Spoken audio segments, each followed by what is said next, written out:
Chicos, buenos días. El día de hoy vamos a trabajar el tema de lagos. ¿Ya? Vamos a hablar acerca de cómo se origina. Vamos a también señalar características como por ejemplo vendría a ser su distribución en el planeta y al igual que ello la importancia que tiene. ¿Correcto? Por aquí, por ejemplo, tenemos un esquema que ya nosotros anteriormente habíamos estado revisando, que es justamente la distribución del agua en el planeta. Sabemos muy bien que el agua va a ocupar las depresiones que encontramos tanto en la corteza de los continentes como también en el fondo de los océanos, ¿no? Por esa misma razón podemos hablar tanto de agua salada como de agua dulce. Y sabemos muy bien que el agua salada representa el 97% del agua en el planeta, ¿no? Que por supuesto forma parte de los océanos, ¿no? Una porción de océano vendría a ser denominado mar, ¿no es así? Mientras que el agua dulce, chicos, fíjense ustedes aquí en el esquema, vamos a activar el puntero láser, miren, el agua dulce representa tan solamente el 3%. Este es el agua disponible para el consumo de la población. ¿Ya? Lo que el ser humano, lógicamente, utiliza, requiere, al igual que, por ejemplo, las plantas que se encuentran en el área continental, habría de ser, pues, por supuesto, el agua dulce. ¿No es así? Pero, ¿qué sucede respecto de lo que es el agua dulce? A ver, fijémonos aquí en el esquema.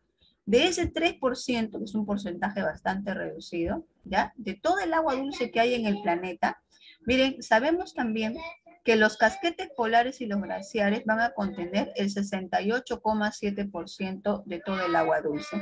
¿Qué quiere decir eso? Que más del 60%, o mejor dicho, casi el 70% del agua dulce que hay en la Tierra se encuentra en estado sólido, ¿no? Y esta es agua para el futuro, ¿no? O sea, los casquetes polares y los glaciares van a significar la reserva de agua para las generaciones posteriores. Aunque nosotros sabemos muy bien que a consecuencia del problema del calentamiento global, hoy en día se están viendo muy afectados, ¿no? También tenemos, por ejemplo, agua subterránea, que representa el 30,1%, ¿ya? El cual en realidad no se usa ni siquiera en la cuarta parte. Es poca el agua subterránea que se emplea. Gran parte de esas aguas subterráneas corren, obviamente, como su nombre lo dice, ¿no? Por el subsuelo, y se desplazan hasta desembocar en los océanos, ¿ya? Entonces, lo restante, que sería el 0,9%, ¿ya? Ese 0,9% representaría el agua superficial, ¿ya? El agua superficial conformado por ríos, lagos, lagunas. Entonces, el volumen de agua que encontramos en los ríos del mundo, los lagos, las lagunas, los riachuelos, los rijos, etcétera, todo eso solo representa el 0,9%. ¿Ya? Ese es el agua superficial. ¿Ok? Ahora, de toda el agua superficial, fíjense ustedes, miren, que los lagos representan el 87%. Lagos, lagunas, ¿no? O sea, si yo te preguntara, ¿no? En el examen, de toda el agua superficial apta para el uso de la especie humana, ¿ya? De todo el agua superficial apta para el consumo humano, ¿cuál representa el mayor volumen? Tu respuesta sería los lagos, que representan el 87%, seguido de las aguas que vamos a encontrar en lo denominado pantanos, que representan el 11%, que por lo general lo encontramos a nivel, por ejemplo, en el caso del Perú, a nivel de la selva, del oriente peruano. Y los ríos, miren chicos, los ríos solo representan el 2%. O sea, de repente tú creías, ¿no? Que la mayor cantidad de aguas que hay, ¿no? En el planeta para el consumo humano está en los ríos, ¿no? De repente todos pensábamos así al comienzo. Y aquí nos damos cuenta que es un error creer así. Más bien lo que vemos es que el mayor volumen de agua lo vamos a encontrar a nivel de lo que vendría a ser los lagos, como parte del agua superficial. ¿Correcto? Eso es lo que vamos a señalar respecto de lo que es el agua dulce. Y justamente como los lagos representan el mayor porcentaje de agua superficial disponible para el hombre, lo vamos a estudiar el día de hoy. ¿Ya? Entendiendo que un lago vendría a ser masas de agua que se van a encontrar ubicados en las depresiones, ¿no? De la superficie terrestre. Profesora, pero ¿cuál podría ser el origen de un lago? Bueno, Si nosotros, por ejemplo, hablamos de lagos, de lagunas, obviamente el término laguna implica también el tamaño, ¿no? El volumen de agua que tiene en su interior. Podemos decir que los lagos pueden tener diferente origen, ¿ya? Podemos encontrar lagos endógenos, endo quiere decir dentro, ¿ya? Que tienen un origen interno, y lagos exógenos, exo quiere decir fuera. En este caso, los lagos endógenos son aquellos que se van a caracterizar porque son originados por las fuerzas orogénicas, lo cual nosotros ya habíamos estudiado anteriormente. ¿Te acuerdas cuando hablamos de geósfera? Y dijimos que la estructura que hay sobre la superficie de la Tierra, tanto las montañas, las cordilleras, los valles, los desiertos, etcétera, tienen un origen, ¿no es verdad? Y dijimos que existen fuerzas internas que forman las grandes estructuras del planeta, dijimos. Dentro de ellos, por ejemplo, estaría el tectonismo. El tectonismo hace mención al desplazamiento de las placas tectónicas, a las fuerzas que provienen del interior de la Tierra. ¿No es verdad? Que si bien es cierto, van a remecer la superficie, finalmente será esa fuerza la responsable de formar grandes relieves, como es el caso de las cordilleras. Entonces, podemos decir que no solamente las cordilleras son formadas por fuerzas tectónicas, sino que también van a haber lagos que se han formado sobre relieves, ¿ya? Que han sido producto del tectonismo. Por ejemplo, ¿no? Aquí nosotros podríamos hablar de las famosas fallas. ¿Se acuerdan ustedes cuando nosotros tocamos el tema de fallas, ¿no? De fallamiento? Dijimos que hay fuerzas que viajan en forma lateral y que pueden golpear, pueden, ¿no? Impactar sobre el relieve. Entonces, ¿qué sucede? Que al momento de impactar sobre un relieve, dijimos, si ese relieve es muy consistente, ¿no? Su estructura es muy sólida, muy dura, sucede pues que ante la fuerza que impacta sobre ese relieve, el relieve no se va a poder, digamos, pues acomodar, sino lo que va a pasar es que ese relieve se va a fracturar.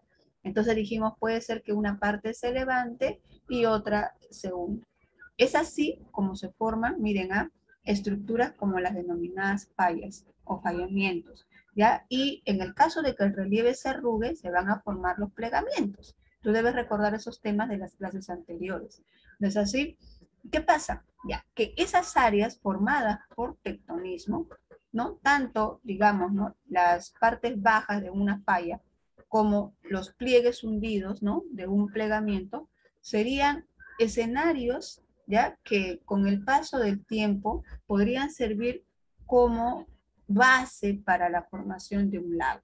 Claro, ¿no? Se producen lluvias intensas por un periodo largo, claro, eso es en la antigüedad, ¿no es verdad? Y eso termina formando lo que vendría a ser un lago. ¿Ya? Ejemplo de un lago formado por tectonismo. Pues aquí podríamos hablar de lagos como el lago Titicaca. Si yo te pregunto en el examen cuál es el origen del lago Titicaca, tu respuesta sería, el lago Titicaca es de origen tectónico. ¿Ya? También existen lagos de origen volcánico. ¿Qué quiere decir? Que hay lugares en donde los volcanes, después de millones de años de actividad, han quedado totalmente apagados, extintos, ¿no? No dan ninguna manifestación de evento o de actividad. Pero, ¿qué quedó, no? O sea, si bien es cierto, el lago, ¿no? Perdón, el volcán, ¿no? Se apagó totalmente, sucede que queda el cráter. El cráter es la boca del volcán, ¿no? Y ese cráter puede ser llenado, pues, por aguas de precipitaciones o de otras zonas, ¿no es verdad? El caso es que así se puede formar un lago de origen volcánico. Esos lagos de origen volcánico se forman en el cráter de un antiguo volcán, ¿correcto? Y podríamos mencionar, pues, algunos, como por ejemplo, la laguna de Fuentilleja, perdón, que se encontraría, pues, en los campos de Calatrava, en la región europea. ¿Ya? Entonces aquí tenemos, por ejemplo, un lago de origen volcánico. Los lagos exógenos, por otro lado, son aquellos que se van a formar por fuerzas externas. Acuérdense ustedes que hemos hablado de fuerzas internas y fuerzas externas en las clases anteriores. Dentro de esas fuerzas externas podríamos hablar de los deshielos de los glaciares, ¿no? Podríamos hablar del agua de los ríos, de los vientos, etcétera. ¿ya? Por ejemplo, aquí tenemos lagos de origen glacial, ¿ya? En su mayoría de los lagos que tenemos en el Perú, la gran mayoría de los lagos y lagunas que hay en el Perú son de origen glacial, ¿correcto? ¿Qué quiere decir? Que parte de el glaciar, ¿no? Va a ir descongelándose y esas aguas descongeladas van a terminar, ¿no? Concentrándose en las depresiones, ¿no? En zonas, digamos, pues, hundidas que puedan encontrarse cerca, ¿no? Y es así como se forman los lagos y las lagunas de origen glacial, ¿ya? También tenemos, por ejemplo, los lagos de valle, ¿ya? Que son aquellos que se van a constituir como consecuencia de también las lluvias y el depósito de agua en las zonas, ¿no? Deprimidas o hundidas de zonas cercanas de alta concentración de población, ¿no? Entonces ahí hay una depresión, llueve intensamente en ese lugar a lo largo de mucho tiempo y se forma pues un lago, ¿ya? También tenemos lagos de origen kárstico, que tiene que ver con el agua subterránea, ¿ya? El agua subterránea va erosionando, se va abriendo paso y se puede depositar en áreas pues deprimidas, ¿ya? También tenemos lagos y lagunas de origen endorreico o arreico, que generalmente se van a formar en zonas áridas o semiáridas, ¿ya? O también pues por el desarrollo de precipitaciones constantes. ¿Ya? Estos lagos de origen endorreico o arreico generalmente se caracterizan porque tienen alta salinidad, ¿ya? Y tienen escasa profundidad, ¿correcto? En el caso, por ejemplo, de lagos de origen eh, endorreico, ¿no? Endo quiere decir dentro, ¿no? Se han constituido dentro del territorio, ¿ya? Como consecuencia, pues, de fuertes precipitaciones, ¿ya? Arreico quiere decir que tienen muy poca agua y que por lo tanto parte de esas aguas que posee van a terminar infiltrándose, ¿ya? Y perdiéndose pues en las áreas aledañas. Tenemos lagos de origen eólico formados por la fuerza de los vientos, ¿ya? Los vientos van a ir escarbando, van a ir, ¿no? Erosionando relieve, ¿ya? Sobre todo aquellos relieves que tienen una estructura bastante blanda, y es ahí en donde van a formar una depresión, ¿no? Y las precipitaciones de los ríos cercanos terminan trasladando el agua hacia esa zona, ¿ya? También tenemos lagos litorales o también conocidas como albuferas, ¿ya? Que son de origen salado, también puede ser que se dé albúferas de aguas, digamos, dulces, que si bien es cierto están cercanas al mar, sucede pues que estas pequeñas lagunas o albuferas, debido a que contienen eh, recurso hídrico, pueden ser factibles o atractivos para que ahí se lleve a cabo la concentración de especies de animales. Por ejemplo, aquí en el Perú, en la costa, tenemos muchas albúferas. Ya una de ellas sería Pantanos de Villa. Pantanos de Villa está en el distrito de Chorrillos, ¿no es verdad? Y Pantanos de Villa se ha formado a través de lo que es el ascenso del agua subterránea, ¿ya? Pero también su cercanía al mar pues, ha jugado un papel importante, ¿ya? El caso es que ahí, en Pantanos de Villa, vamos a encontrar diferentes especies procedentes de muchos continentes, de distintos continentes, ¿no? Son especies principalmente de aves migratorias que salen de sus territorios en épocas de cambios bruscos de temperatura, permanecen unos meses por aquí y luego, ¿no? Retornan nuevamente a su lugar de origen. ¿Ya? Eso, por ejemplo, es parte, ¿no? De lo que serían las albúferas. Sí, sí hay muchas variedades de aves, ¿no? Pero son aves migratorias. Migratorias quiere decir que no son oriundas del lugar, sino vienen de otra zona, ¿ya? Yo he tenido la oportunidad de llevar a grupos de estudiantes a pantanos de Villa para que ellos puedan observar, ¿no? Las características de la zona y bueno, definitivamente pues es cierto, ¿no? Existen diversidad de tipos de aves que no son propias de la región, ¿ya? Incluso que vienen de continentes como el continente africano, el europeo, por ejemplo, buscando aquí en nuestras costas condiciones mucho más, digamos, pues benignas para poder establecerse, ¿ya? Tenemos también lagos mixtos que pueden ser de origen tectónico, al igual que también de origen kárstico. ¿Ya? Entonces, tenemos diferentes tipos de lagos. Según su origen, se clasifican como lo habíamos comentado, ¿no? Pero también debemos recordar algo. Mira, aquí también tenemos, ¿no? Una gráfica, miren de lo que estábamos comentando, ¿no?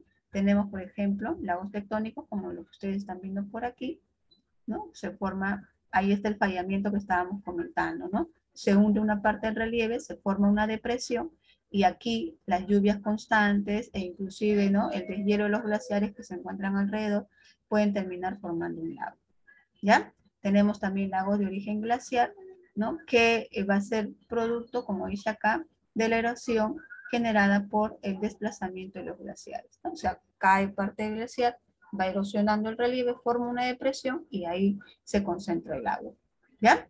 También tenemos, ¿no? Lagunas, que dice son creadas por acción de la arena a la deriva, dice en áreas planas de la playa. Bueno, eso es en el caso de las costas, ¿no? Nosotros en el Perú tenemos lagunas formadas a orillas de lo que ven, o digamos, ¿no? En la parte baja o al pie de los grandes glaciares que tenemos, ¿ya? Ahí está. Y también podemos hablar, miren, de lagos artificiales. Profesora, ¿también hay lagos artificiales? Sí, son creados por el hombre, ¿ya? Y son creados, miren, con la finalidad de aprovechar sus aguas, de repente para trasladarlas pues hacia otras áreas que podrían ser agrícolas o para el establecimiento del recurso hídrico para una ciudad, ¿correcto? Eso también se puede hacer. Aquí en el Perú se han desarrollado también algunos proyectos como los que estamos viendo aquí, ¿ya? ¿Cuáles son los lagos más importantes que vamos a encontrar en el mundo? Bueno, tenemos numerosos lagos, pero obviamente nosotros vamos a mencionar a los más importantes, ¿ya? Por ejemplo, uno de ellos sería el mar Caspio, que está aquí, miren. Este es el mar Caspio. Profesora, pero su nombre es mar. ¿Por qué usted dice que es un lago? Lo que pasa, chicos, es que en el planeta también vamos a encontrar lagos de origen residual. ¿Qué son esos lagos de origen residual? Son aquellos que resultan de antiguos mares, ¿ya? Mares que habrían existido hace algunas eras atrás en la evolución de la Tierra. Tú sabes que el planeta ha evolucionado al igual que el ser humano, ¿sí o no? Todas las especies con vida que hay hoy en día han sido producto de un largo proceso de evolución, pero también tenemos que decir que la Tierra, orográficamente hablando, o sea, ¿no? El relieve de la Tierra también ha sufrido cambios, ¿no? Ha ido evolucionando. Por ejemplo, se dice, ¿no? Según los estudios que se han realizado, que en esta parte del planeta, miren, entre lo que vendría a ser la zona de Europa y Asia, ¿ya? Aquí en el pasado habría existido un mar, ¿ya? Un mar que por supuesto desapareció. ¿No es así? Al producirse, ¿no? El ascenso o el levantamiento de estructuras como estos escudos continentales. Pero quedó residuos de ese antiguo mar. Y ese residuo, esa pequeña porción de mar que quedó, es justamente un lago endorreico, encerrado, mira, ¿no? Que está alejado de las costas continentales. Este se conoce con el nombre del mar Caspio, ¿ya?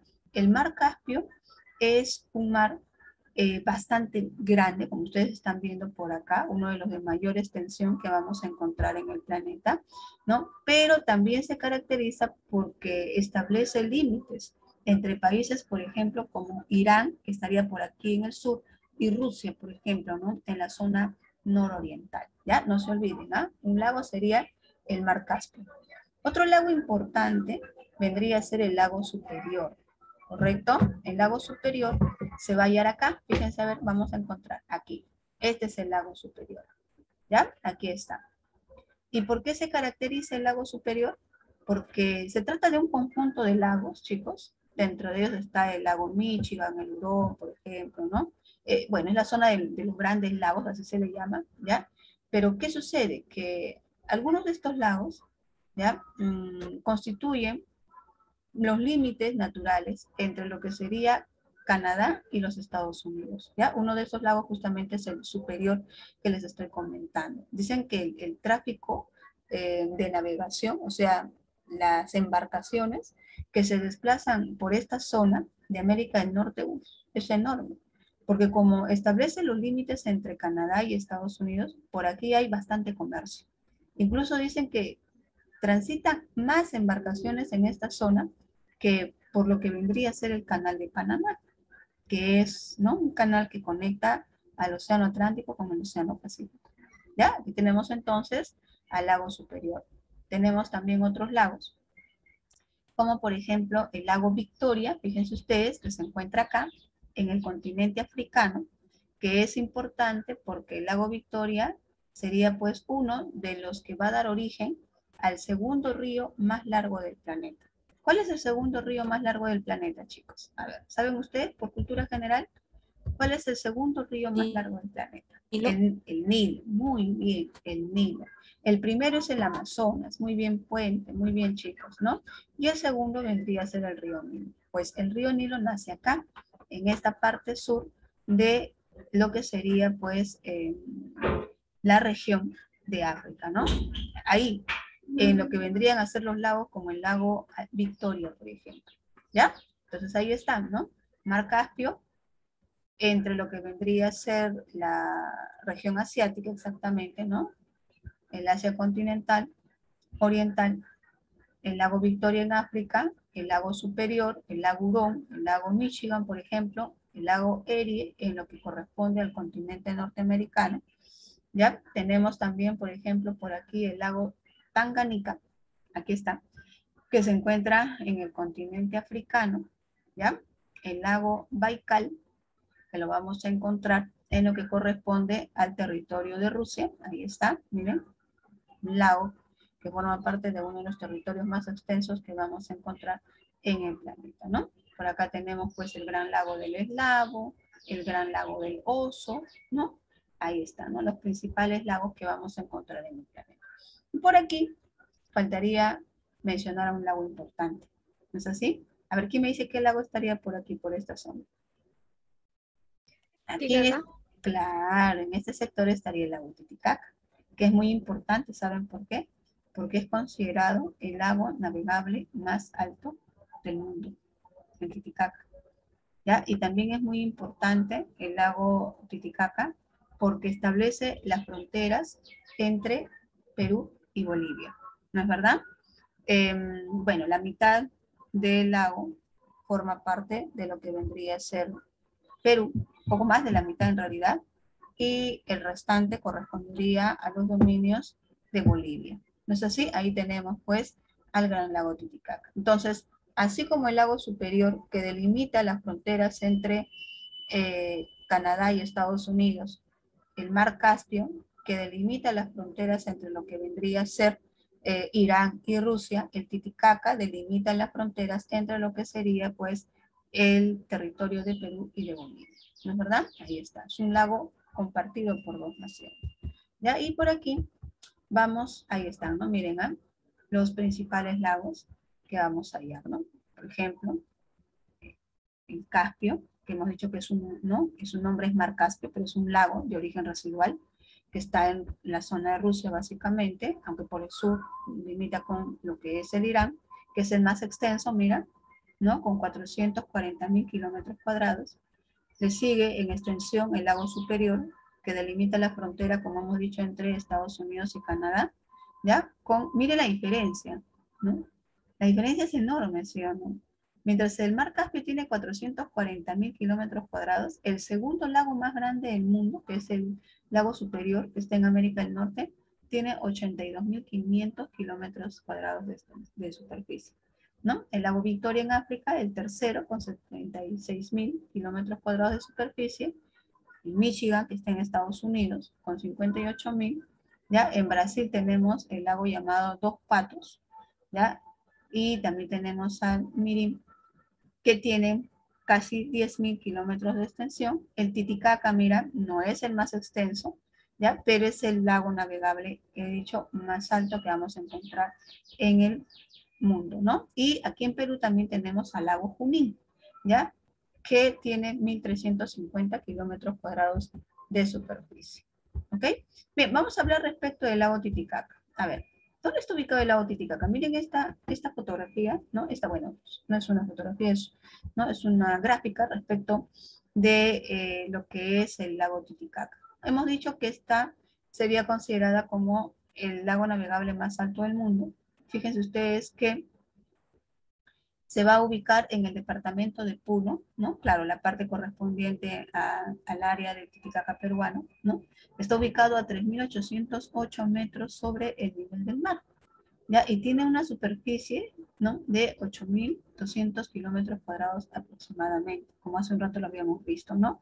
De los cuales, fíjense ustedes que 4.700, ¿ya? Forman parte del territorio peruano, ¿ya? Por eso le decía que más de la mitad, ¿no? Un poco más de la mitad corresponde a Perú, ¿ya? Y el restante, lógicamente, sería pues parte de lo que es el territorio de Bolivia, ¿no es verdad? Su parte más profunda va a alcanzar 280 metros, ¿ya? Y miren, en el interior del Titicaca vamos a encontrar más de 30 islas, ¿correcto? Profesora, ¿y estas islas están habitadas? Sí, vamos a encontrar que hay islas como la isla de los Uros, por ejemplo, aunque esta de aquí es de origen artificial, ¿ya? Pero tenemos también las islas de Capachica, Taquile, Amantaní, entre otras, que está poblada. Ya hay población residente al interior del lago. Imagínense ustedes, ¿no? Ahora, ¿por qué es importante hablar del lago Titicaca? Al igual que el lago Titicaca, si nosotros hablamos en general de los lagos que hay en el mundo, tenemos que considerar que son muy importantes. ¿Por qué? Porque más allá de proporcionar, por ejemplo, especies, ¿no? Que contienen en su interior, como por ejemplo peces, patos silvestres, ranas, etcétera, ¿no? Como parte, digamos, de la dieta, ¿no? De la alimentación de algunos pobladores en el mundo. Sucede que también estos lagos son importantísimos, miren, ¿por qué? Porque son reguladores de la temperatura ambiental. ¿Cómo es eso, profesora? Bueno, los lagos, al igual que los mares, cosa que habíamos comentado en una clase anterior, tienen la capacidad, chicos, de retener el calor del sol. ¿Cómo así? Bueno, los rayos solares llegan, ¿no? Hacia la superficie de la Tierra, y si estos rayos solares calientan las aguas del mar o de los lagos, como estamos hablando ahorita, sucede que el agua tiene la capacidad de retener ese calor, ¿ya? Retener el calor durante el día, ¿ya? Conservarlo, y durante la noche ese calor que fue retenido va a ser devuelto al ambiente, ¿ya? Va a ser transportado a la superficie externa, digamos. ¿Y qué va a pasar? Va a regular la temperatura, ¿ya? Por ejemplo, eso pasa con el caso del lago Titicaca. Nos dicen que si no tuviera Puno, al lago Titicaca, la temperatura en Puno sería muy baja, tan baja que no permitiría una alta concentración de población. ¿Por qué? Porque hemos dicho que está a 3.800 metros sobre el nivel del mar. Y nosotros ya hemos aprendido anteriormente, ¿no? Que cuando hablamos de atmósfera, sabemos muy bien que la temperatura a nivel atmosférico va disminuyendo con la altura, ¿sí o no? Entonces, sabemos que si a nivel del mar la temperatura es 28 grados, por cada 1.000 metros que vamos ascendiendo, la temperatura baja en 6 grados, ¿no es verdad? Entonces, si yo viajara hasta Puno, ¿no es verdad? Teniendo aquí en Lima 28 grados de temperatura, ¿cuál sería la temperatura ambiental a nivel de Puno? Con casi 4.000 metros. Bueno, sería 6 por 4, 24, ¿no es verdad? Entonces sería 28 menos 24, la temperatura promedio en Puno sería de 4 grados, lo cual sería pues obviamente una temperatura bajísima, ¿no? Para que la población pueda vivir. Pero no sucede eso, ¿no? ¿Por qué? Más bien la temperatura registrada en promedio allá en las zonas altas, en Puno exactamente, va entre los 12 a los 16 grados. O sea, tiene una temperatura por encima de lo que normalmente debería tener. ¿Gracias a quién? Al lago. El lago regula la temperatura, ¿ya? Por lo tanto, es un importante factor regulador de la temperatura ambiental y obviamente también aprovechado para las múltiples actividades que pueda practicar la población que está concentrada en el lugar.